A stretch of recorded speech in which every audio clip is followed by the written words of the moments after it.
gang. Glad to have you today. And we are going to talk about basic plumbing today.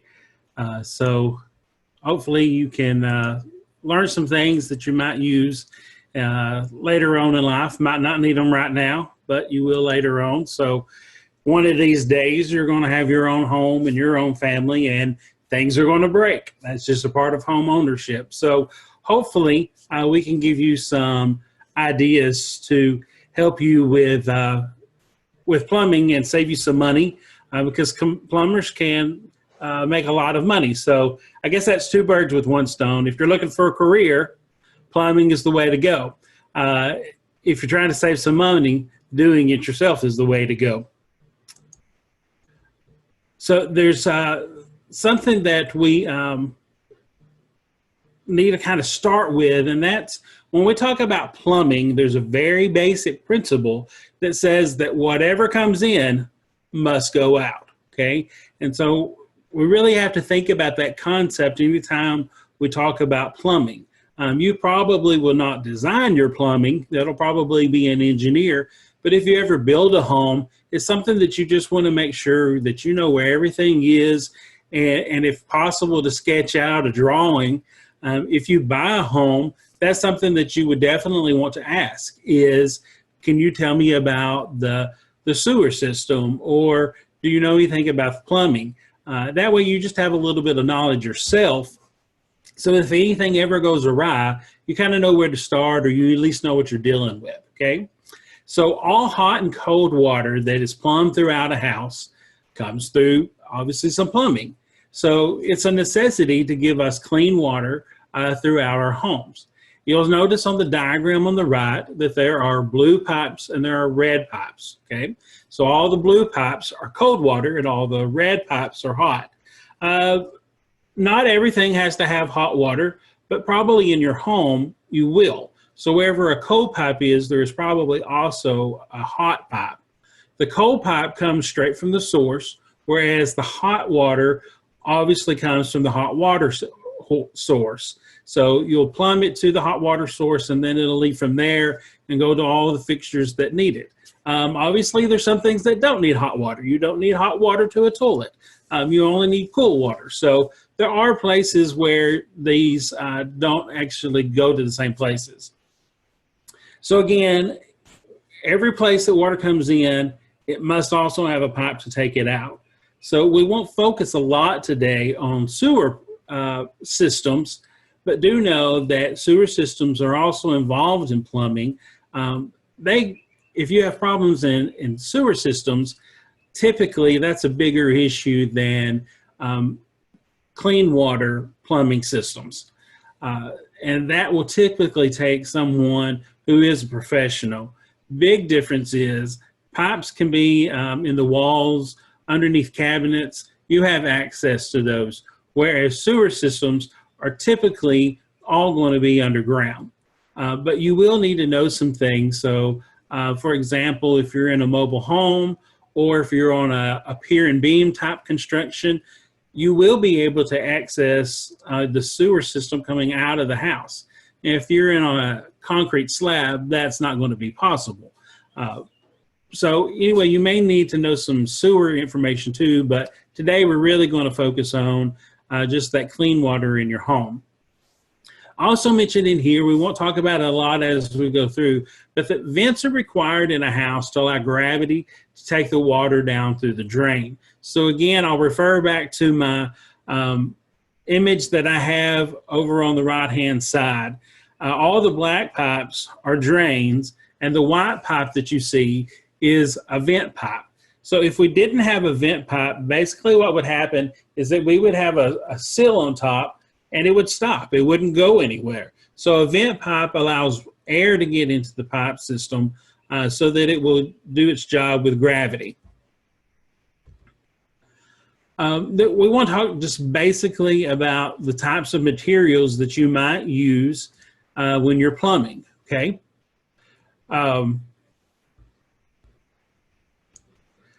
So PVC is probably the most popular type of pipe that we use. You'll find PVC throughout your house most likely. It's the most popular pipe, And typically for hot and cold water, you'll either have a 1/2 inch or a 3/4 inch pipe. Okay.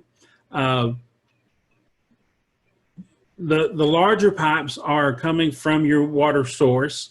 If you're in a rural place like I am, that's a well, or you may have a rural water system that also provides water there. That main pipe is probably going to be about a 6-inch pipe, and it's just going to slowly move down as it comes towards your house. So inside your house, you most likely have 1/2 inch pipe, but you may have 3/4 inch pipe also. One, we have to provide enough water for multiple things to work at one time, most likely. So maybe you have a dishwasher plus a washing machine going, or you have 2 bathrooms in your home and you need 2 showers running at the same time. You've got to provide enough water for that to actually happen, right? As we start talking about sewer drains, obviously they're much larger. 2 to 3 inch pipes are typical for like showers.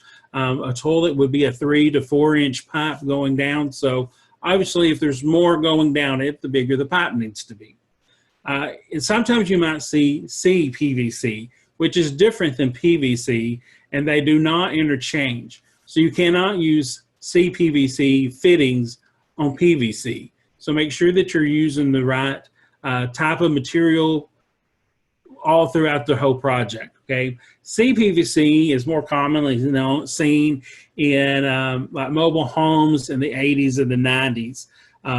Today's mobile homes typically have flex pipe, which is a whole nother type of material I didn't put, but none of the fittings for any of these would fit with the flex pipe. So especially if you have flex pipe, you want to make sure that you might have a few common fittings laying around, because that's not something you will probably find at the hardware store. You may have to go to a mobile home store or order it online, and nobody wants to have to wait on those parts to come in. So it's a good idea if you have something special in your home, something that's not common at the hardware store, that you have a few things waiting in a storage room somewhere.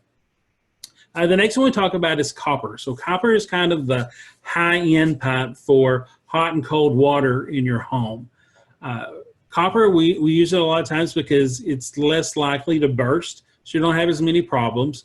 It will last much longer than PVC or CPVC. So it's kind of a once and done type of thing. There have been copper water systems that have lasted well over 100 years. So it's a good thing to have. Something to think about this is that each of these different materials have different tools that you would use. So for example, in copper, we're cutting metal. We have a whole nother set of tools that we have to use. I also put down here that it's put together with solder and not glue. So if you're going to have copper pipes, you need to learn how to solder. So you need a soldering gun, and you probably need to practice a little bit before you tackle your pipes. And a lot of times if you have copper pipes, you're probably just going to want a professional to come in. So consider that too, because that's going to be a cost. Copper is also more expensive from the get-go. I added black plastic here at the bottom, and typically black plastic is not used in homes. However, it is typically used to run water from your source to your home. So from your well to the house, or from the city water hookup to your house. And it goes usually for long spans that you might be using. The reason you would use black plastic instead of PVC for outside plumbing is that it's less likely to burst when it freezes. It has a lot more tolerance for that. But again, a whole other set of tools that you would have to use to be able to utilize that in your plumbing. I want to talk to you a little bit about how to measure PVC. Okay, because a lot of people might get confused on this. Number one, before we talk about how to measure it, is that measurements are always found on the outside of PVC. It's stamped on the outside. So a new piece would be very easy to determine by just looking at that stamp. However, if it's been in the ground for many years or it's rubbed off, you can't read that and you need to measure it. So on the left-hand side, we see the actual outside diameter. Okay, that's not incredibly important to us. What's more important is the middle picture, your average inside diameter. And that's the measurement that you'll use when you're trying to find fittings to meet with pipe. After you've done this several times, you'll be able to tell the difference between a 1/2 inch pipe and a 3/4 inch pipe. But it may take a little while to eventually get there. The last one we talk about is wall thickness. Okay, so wall thickness can change.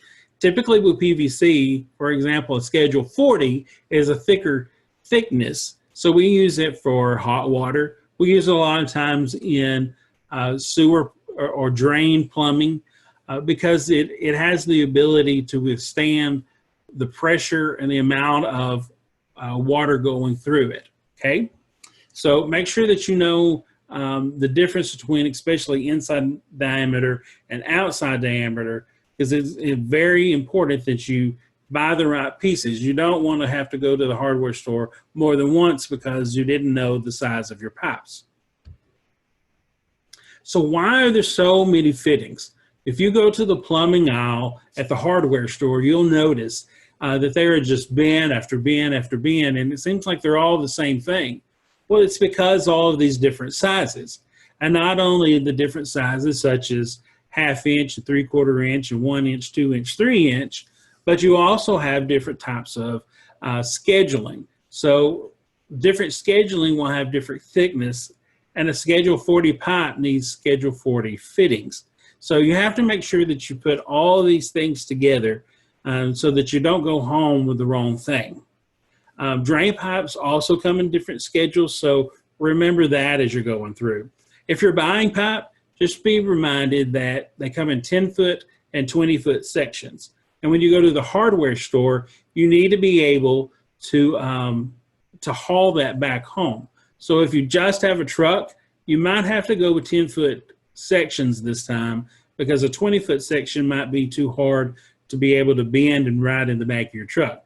Probably going to need a 16-foot trailer to bring that pipe home. So be prepared for what you're going to buy, okay? I want to draw your attention to the left-hand corner as we talk about this piece of pipe. There's a yellow circle around some red letters, right? 7200, we're just going to ignore. It doesn't go with what we're talking about. Then it says 2 inch. So this tells me that this is a 2 inch PVC pipe. So I've got the size and the material on the stamp. We're not really going to worry about type 1 at the moment. We go over and it says SCH, and that stands for schedule. So this is a 2 inch PVC schedule 40 pipe, okay? Those are very important to us as we're picking things out at the hardware store. On the right-hand side, you see that I have a bellied pipe. So a bellied pipe can help you by not having to buy a coupling to put those two pieces of pipe together. The less joints we have in our pipe, the stronger that it is, and the less chance we have a leak in the future. So if you can buy a bellied pipe to make long runs of pipe, then that's really something that you want to utilize on and not have to buy another fitting for that. We have many fittings that go with pipe to be able to put them together, okay? And so there's not just a buku of fittings, but the more common fittings should allow you to be able to do what you need to do. All of these are very rigid. They're not flexible type fittings. So I really encourage you to always dry fit before you glue things together. An important concept in plumbing is knowing the difference between a male end and a female end, okay? So a male end has the threads on the outside. The female end has the threads on the inside. So the male end will screw into the female end. And then when we always glue things together, remember to use primer first. Primer will typically be in that purple jug that you see over there in the left-hand corner. It will stain your hands and it'll be all over the place, so be very careful with it. If you're not used to using it, I would suggest maybe using some chemical resistant gloves, not latex, not leather, but a chemical resistant glove. After you get used to it for a little while, I think you'll be able to do it without making a huge mess. And then we use the PVC cement that was next to it. Also remember that primer and cement comes specific to what you're working on. Or is it PVC or CPVC? All those things are listed on the label of your canister, okay? If you use something with threads, always remember to use plumber's tape on your threads. And your plumber's tape needs to go in the same direction that you're going to screw it into the female end. If you go opposite of that, it's just going to take it up as you screw it in, and it's all going to wad up on one end. The reason for plumber's tape is to help prevent leaks from happening, and also so that your threads won't seize together and you can take it apart a lot easier. I'm not going to go over all the fittings, but you do see those on the other side, and know that there are a lot of fittings that you need. And again, size matters when you put those together, that they need to be the same thing. Similar to what we say in ammunition and guns, right? They need to be the same size. Okay, we're going to watch a few videos. This first one really doesn't have much sound, but as we go through, they will have some sound. So we're going to first talk about unclogging a sink, and this one goes through using baking soda, vinegar, and hot water.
Okay, we have another video that we're going to use, and this time we're going to talk about how to turn off a water valve.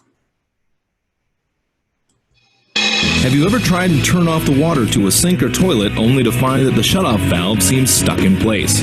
This happens when the rubber seat inside the valve dries out or becomes coated with lime and minerals. It's a good idea to exercise these valves a couple times a year by moving the faucet handle back and forth, so it will move freely and easily in any emergency that requires that the water be turned off. But if the valve won't budge, be careful. Forcing it counterclockwise could break the valve if it's already open all the way. Use a pair of channel lock pliers to slowly move the valve in the clockwise direction at least a half turn.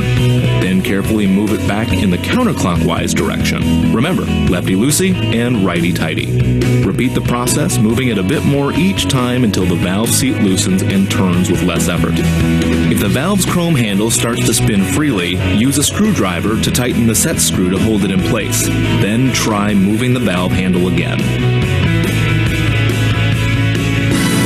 Roto-Rooter, that's the name.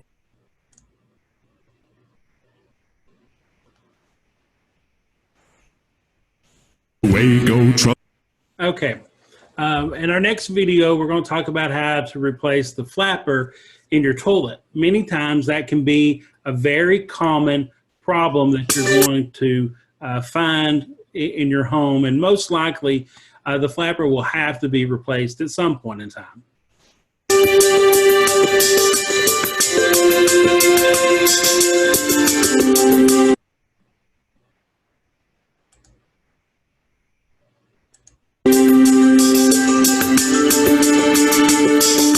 folks, I'm Kimberly with Mr. Rooter Plumbing, and I'm back with an easy do-it-yourself tip for around the house. Now, running water can be the source of a drain on your wallet and your nerves. So one of the solutions may be as simple as replacing your toilet flapper. To determine if your flapper is the cause of your running water woes, you can perform a quick and easy test. Find a yardstick or any sturdy long instrument, and you're prepared for your test. Begin the test by removing the top of the toilet tank. Locate the flapper, which is the round rubber plug at the bottom of your tank. Place your yardstick into the tank and press down on the flapper. Now, if the water stops running, you will have located your source of contempt. Now, at Mr. Rooter, we suggest investing in an adjustable flapper, which can save you both water and money with each flush. After purchasing a flapper, the next step is to turn the water supply to your toilet off by locating the shutoff valve, usually on the side of the toilet, and turning it to the right. Once the water is shut off, flush the toilet to drain the tank. After you've flushed the toilet, you'll reach into the tank and remove the flapper from the side hooks, along with the flapper's chain from the trip lever. From here, simply replace the flapper by hooking the new unit to the sides of the stem and reattaching the chain to the lever. Ensure there's enough slack for the flapper to sit comfortably, covering the flush valve seat. Once you've successfully installed your new flapper, turn the water back on, flush the toilet, and enjoy the sound of a silent toilet. For more helpful plumbing tips and tricks, be sure to visit our website at Mr. Next, we're going to talk about replacing a wax ring on your toilet. It's a messy job, but it's probably got to be done.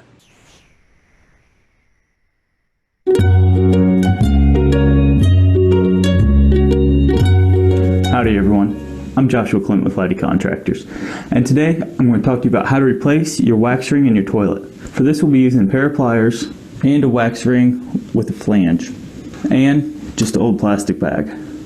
First thing you want to do is go ahead and shut off the water to your toilet tank.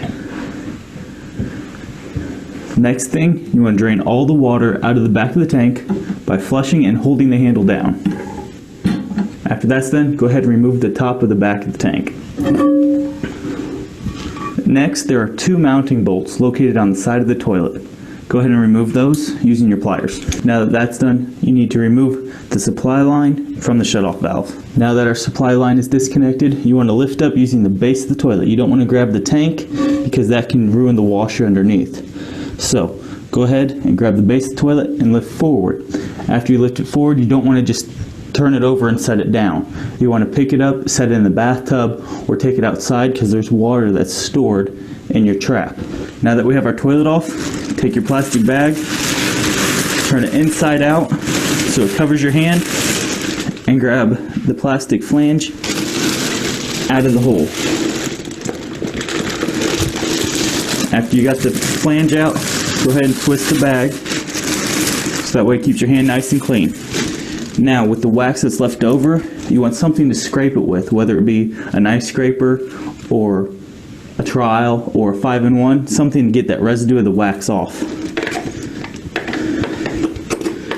As you can see here, we got some wax left on the base of the toilet.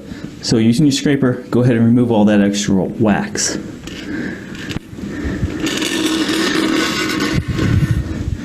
Now, take your wax ring and peel the plastic away. Take your wax ring and firmly press it on the hole on the bottom of the toilet so it sticks there by itself. Now, put your toilet back over the hole very carefully. Make sure you line the hole with the flange, that way the hole goes right on the outside of the flange. Now, make sure your bolts go through the holes. Now that we have it back down, you're ready to reconnect your bolts. Take your bolts and you want to press on the toilet. That way that wax ring can smash in there and you have room to connect your bolts. You want to make sure you're tightening the bolts at the same pressure. So you don't want to lean real hard on this side, tighten it all the way down, and then lean on this side and tighten it all the way down because it could crack the porcelain. You want to rock it this way, tighten it down a little bit, rock it the other way, tighten it down a little bit, and keep doing that until it's firmly against the ground. After your bolts are connected, go ahead and put your supply line back in. Now that the supply line's on, you want to slowly turn that water on. Make sure you don't do it too fast because it could break your lines. Then we put the back on. After that, you're all done. I'm Joshua Clement with Lighty Contractors, and you just learned how to replace your wax ring. Thanks for watching, and good luck with your next project.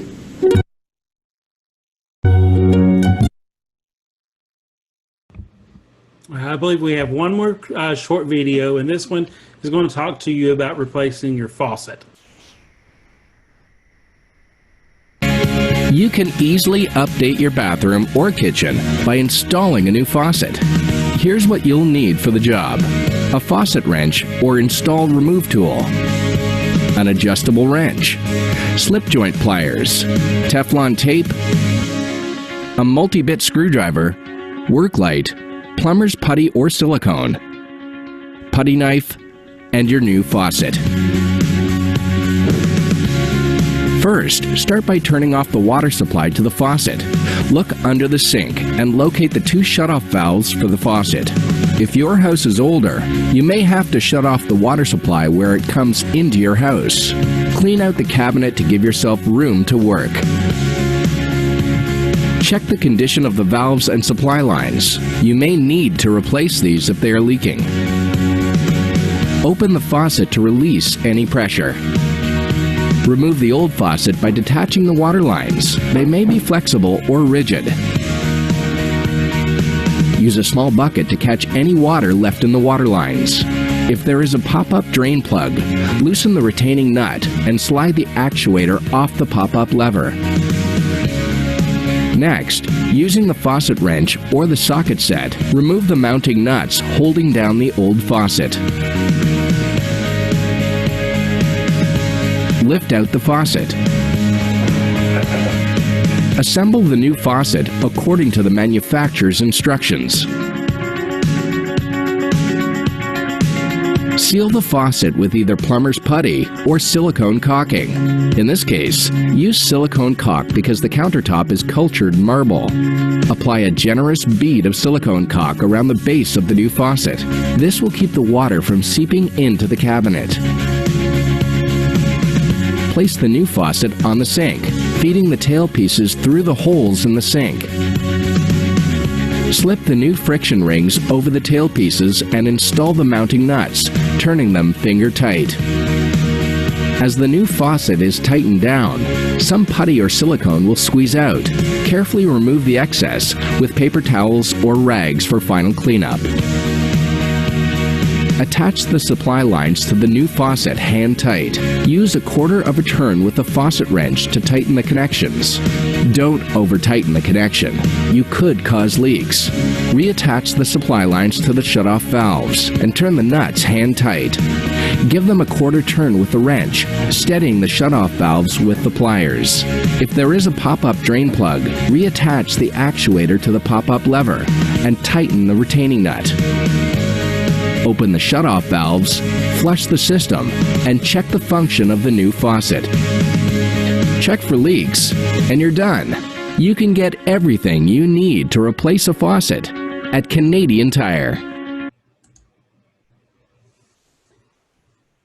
All right, guys. So hopefully you learned a little bit today, and you got some skills that you'll be able to use later on. And that's our real world connection, that this can help save you money. So in your family budget later on, that's something that you're definitely going to be worried about, is how do I make all of these repairs? And you'll notice if you call a plumber that they charge by the hour, and plus you've got the parts. So hopefully you'll learn some things that you can save some time and help your family and save some money that you can put to other resources. And it's been good to be with you all today. And I'll turn it back over to Miss Christina. Thank you, Terrell. That was a really great run through of the plumbing basics. And I'd like to remind everyone that these virtual day camps take place every Thursday at 10 and 2 p.m. through the month of June and July. So be sure to like our page, Pike County 4-H, so you can get all of those registration links in order to join us. And next week's topics are meal planning with Ms. Heather at 10 a.m. and how to change a tire with junior 4-H'er Austin M at 2 p.m. So we really hope you come join us and you can learn some life skill lessons. And I am, let's see. Okay, I want to thank you for joining us today, and I hope to see you next week.